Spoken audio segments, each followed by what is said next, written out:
அந்த பட்ஜெட்ல வந்து அந்த எஸ்எஸ்ஏ ஃபண்ட்ஸுக்காக தரமாட்டேன்னு சொன்ன அந்த 2152 கோடியை தமிழ்நாடு பட்ஜெட்ல அலோகேட் பண்ணி அதை நாங்க தரோம் அப்படின்னு சொல்லி கொடுத்துருக்குறாங்க. அந்த ஏரியா எப்படி எப்படி சார் புரிந்து கொள்வது? அவங்களுடைய நிலைப்பாடு வரவேற்க தகுந்தது. ஆனா ஒன்றிய அரசு இது மாதிரி தொடர்ந்து பண்ணிக்கிட்டே இருந்தா பல்வேறு முனைகள்லயும் வந்து பணத்தை நிப்பாட்டிக்கிட்டே இருந்தாங்கன்னா எந்த அளவுக்கு இவங்களால ஈடுகட்ட முடியும்னு எனக்கு தெரியாது.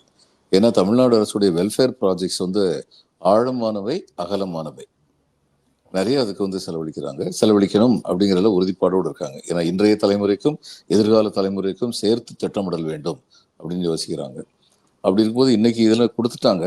இது நிச்சயமா இவங்களுடைய நிலைப்பாடு எந்த அளவுக்கு வரவேற்க தந்ததோ அந்த அளவுக்கு ஒன்றிய அரசுடைய நிலைப்பாடு கண்டனத்திற்குரியது. தர்மேந்திர பிரதான் பேசின பேச்சுக்கள் வந்து கண்டனம்ங்கிற வார்த்தைக்கு மேலே ஏதாவது இருக்கணும், அதை சொல்லணும். அவர் பேசின பேச்செல்லாம் பத்தி பொதுவா வந்து தரமிழந்து போகிறது அரசியல்னு சொல்லி சொன்னா ஒன்றிய அரசு ஆளும் கட்சியை வந்து அந்த தரமிழப்பிற்கு முதல் காரணமாக இருக்கின்றார்கள். எல்லா விதத்திலையும் பேச்சில் தரம் இல்லை, செயலில் தரம் இல்லை அப்படிங்கிற மாதிரி இருக்காங்க.